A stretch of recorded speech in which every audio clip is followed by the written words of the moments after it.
Bonjour, je suis Marine Sanouillet, je suis agronome de formation et aujourd'hui directrice RSE chez Enview.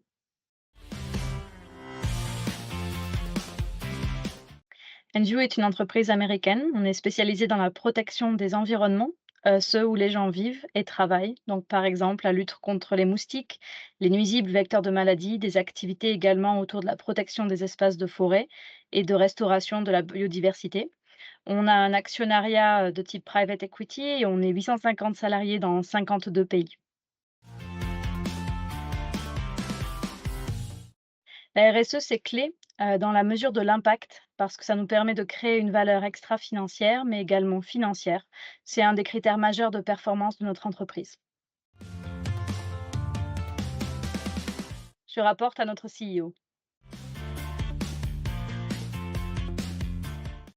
Ma good idea, c'est de la jouer collectif en réalisant une étude de double matérialité dans laquelle nous avons fait contribuer parties prenantes internes et externes. Oui, tout à fait. L'étude de matérialité qui est classique en RSE, c'est la mesure des enjeux externes et internes et les risques associés si on ne fait rien. La double matérialité, c'est un petit peu différent parce qu'on va regarder à la fois le risque financier, mais également l'impact sur la société et l'environnement. On dégage de ce fait de nouvelles opportunités. Ça permet de prioriser les sujets, soit pour gérer des risques, soit pour saisir ces opportunités. Par exemple, pour nous, pour Enview, en faisant cette étude de double matérialité, on s'est aperçu qu'on avait une vraie contribution, un vrai impact, contre les espèces invasives qui sont, un des enjeux, majeurs de protection de la biodiversité dans le monde. La méthode est encore récente, donc nous avons fait appel au cabinet de conseil EY pour nous aider dans cette démarche. Mais pour moi, si on veut une stratégie RSE réussie, c'est indispensable d'embarquer assez largement l'organisation. Donc on a interviewé tout notre CODIR, également des managers de certaines parties de l'entreprise, en prenant soin de représenter la diversité des points de vue, les équipes, les régions, différents niveaux hiérarchiques aussi. Euh, on a fait ça parce que ça nous permettait d'avoir une adoption plus large dans l'entreprise et des points de vue différents.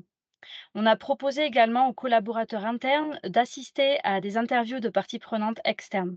Ils étaient dans la salle, mais ils n'avaient pas le droit de parler, ils devaient rester silencieux. C'était vraiment génial pour découvrir des points de vue différents et l'objectif, c'était de laisser place à la parole pure, de prendre le risque de se laisser surprendre par une diversité de points de vue ou quelque chose que l'on n'avait pas anticipé. Concrètement, ça nous a pris 2 mois et demi, avec 45 pardon, interviews menées. 25 à peu près en interne et une vingtaine en externe. Un momentum assez rapide finalement vu la quantité, d'insights qu'il y avait à collecter et l'analyse a pris 1 mois pour, consolider puis revalider les hypothèses en incluant, les personnes de l'équipe.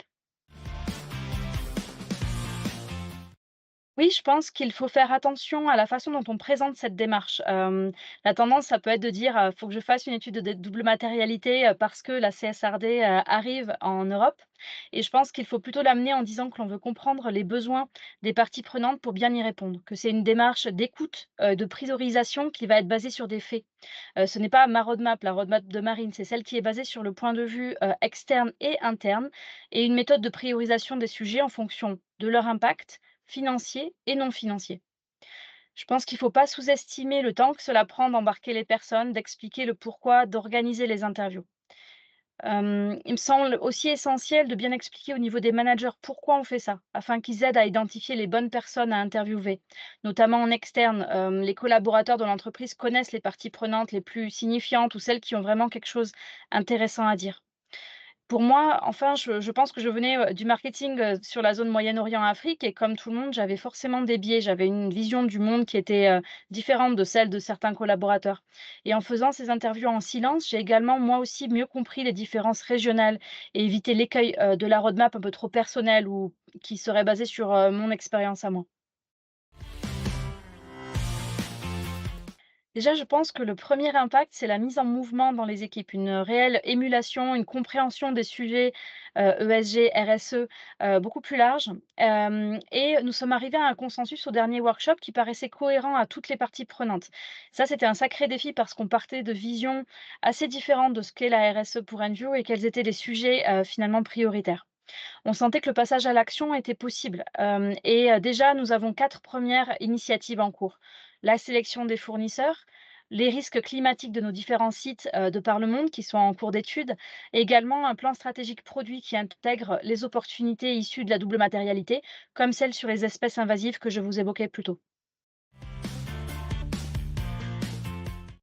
Le next step, c'est je pense que la double matérialité, c'est une étape, puisque c'est un processus vivant qu'il faut renouveler chaque année et le plan d'action, RSE, il nourrit une stratégie plus globale. Donc c'est important d'être vraiment bien connecté, à la stratégie de l'entreprise. Je serais ravie d'échanger avec vous, sur, la suite du projet ou, toute question que vous pourriez avoir, sur LinkedIn.